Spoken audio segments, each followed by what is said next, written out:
Viewers welcome to my channel easy 60. இன்னைக்கு Tamil Nadu syllabus standard 10ஓட chapter 3 exercise number 3.11ல் sum number 2ல் first subdivision பார்க்கலாம். சால்வ் பை ஃபார்முலா மெத்தட் அப்படின்னு சொல்லிட்டு ஒரு குவாட்ராட்டிக் ஈக்குவேஷன் கொடுத்துருக்காங்க.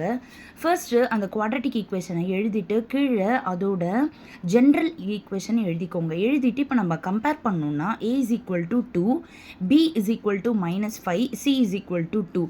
ப்ளஸ் போடணும்னு அவசியம் கிடையாது, ஆனால் மைனஸ் சைன் இருந்ததுன்னா அது கண்டிப்பாக போடணும். இப்போ ஃபார்முலா எழுதிக்கலாம். X is equal to -b plus or minus root of b square minus 4ac/2a. இப்போ நெக்ஸ்ட்டு சப்ஸ்டியூட் பண்ண போகிறோம். எக்ஸ் இஸ் ஈக்குவல் டு இங்கே மைனஸ் இருக்குது ஃபார்முலாவில், பிலையும் மைனஸ் இருக்குது. So minus into minus plus 5 plus or minus root of -5 square பண்ணால் plus 25 ஆகிடும்.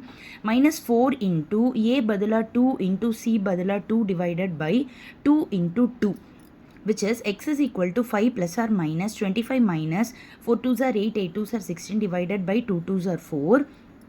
அடுத்த ஸ்டெப்பில் x is equal to 5 plus or minus 25 minus 16 வந்து ரூட் 9 divided by 4. இப்போ அடுத்த ஸ்டெப்பில் ரூட் 9 வந்து 3 ஆகிடும். இப்போ ப்ளஸ்ஸும் மைனஸும் பிரித்து எழுத போகிறோம். x is equal to 5 plus 3 by 4, x is equal to 5 minus 3 by 4, which is x is equal to 8 by 4 and x is equal to 2 by 4. Cancel பண்ண பிறகு x is equal to 2, x is equal to 1 by 2. இதுதான் இந்த சம்முடைய answer. நிறைய பேர் என்னோடய சேனலை subscribe பண்ணாமல் இருக்கீங்க. ப்ளீஸ் என்னோடய சேனலை சப்ஸ்கிரைப் பண்ணிகிட்டே இருந்தீங்கன்னா தான் எனக்கும் ரொம்ப என்கரேஜ்மெண்ட்டாக இருக்கும். Thank you viewers.